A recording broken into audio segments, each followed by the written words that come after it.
नमस्कार. आज आपण घरच्या घरी बटाट्याचे वेफर्स कसे बनवायचे ते पाहणार आहोत. चला मग सुरुवात करू. मी हे बटाटे 10 किलो बटाट्याचे वेफर्स करणार आहेत. तर मग मी त्याची रेसिपी तुम्हाला सांगते.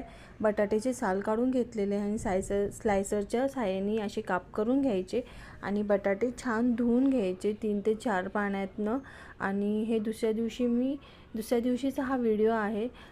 पाणी काढून घ्यायचं बटाट्याचं सगळं आणि एका पातेल्यामध्ये मी गरम करायला पाणी ठेवलं होतं.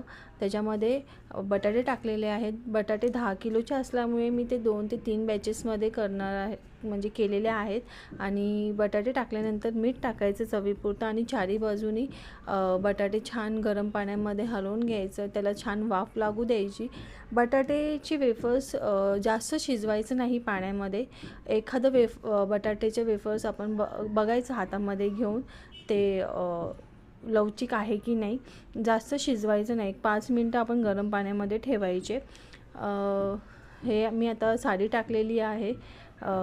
त्याच्यावरती मी आता साडीवरती हे चे वेफर वाळवणार आहे. मी 10 किलोचे केलेत. तुम्ही 1 किलोची करू शकता, 2 किलोचे, म्हणजे तुमच्या हिशोबाने तुम्ही करू शकता. आणि अशा प्रकारे मी सगळे वेफर्स टाकून घेतलेले आहेत. आणि हे वाळवल्यानंतर म्हणजे संध्याकाळी जेव्हा मी काढून आणले वेफर्स, ते हे असे झालेले होते. छान वाळे होते ते वेफर्स उन्हाने आणि पांढरे शुभ्र झालेले आहेत. बटाट्याच्या वेफर्सला छान ऊन द्यायचं. ऊन हे कंपल्सरी आहे. जर ते ओलसर राहिले तर त्याला बुरशी लागते.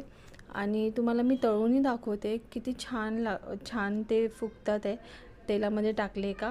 आणि क्रिस्पी होतात. मेन म्हणजे मुलांनाही आपण बाहेरचं देण्यापेक्षा घरातलं देऊ शकतो. तर चला मग, कशी वाटली तुम्हाला आजची रेसिपी तर मला नक्की कमेंट करून सांगा. थँक्यू.